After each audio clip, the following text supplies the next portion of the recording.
Today, real quick, let's talk about how trauma impacts your brain. I've talked before about how a traumatic event gets hot-wired into your brain and how your survival response gets stuck in on mode. Let's break down what's going on in your brain when that happens. Imagine you have a major car accident. You go off the road, you do a donut, and you crash into a tree, and there you are, stuck in the car, waiting for help to come. Of course, your reptilian brain is activated for the fight or flight response as soon as you realize that you're about to have a car crash. The adrenaline is coursing through your veins, your heart is pumping, and you are ready to flee the scene. Stress is at an all-time high in order to get you out of the situation. This is your primary survival response.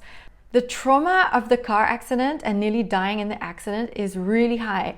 And this is exactly where your brain gets stuck in survival mode. This means that from now on, every time that you're going to get into a car, your brain is going to reactivate that old hot-wired response from the one time you had that major car accident. It's going to remember what happened to you, and it's going to start to activate the fight or flight response. Your entire body and mind would start to prepare for flight mode as if you were in the crash. Basically, your brain is stuck on a repetitive loop like a broken record. And while you may think you're over the experience, your brain is often soliciting this response subconsciously, activating the reptilian brain and your entire stress system without you even being aware of it. The fact that your fight or flight response will not shut down causes you a lot of mental and physical stress. It can cause prolonged stress, anxiety, and in the long term, probably even burnout because your nervous system can never calm down and is always switched on, always wired to this extreme response of the fight or flight mode. Of course, this also has a physical impact on you.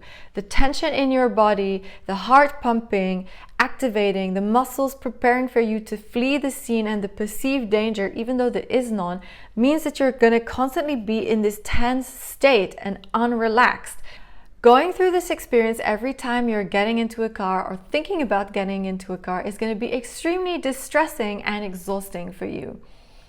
The crazy thing is that even if you learn to ignore this mentally and you think you're fine and you're over it, it might still be happening and being triggered subconsciously every single time. This means that the physical effects are still happening in the background and the signals are still getting sent to your brain, which means your nervous system is never able to shut down and relax. And this is how it wires your brain in a semi-permanent different way without you even being aware of it.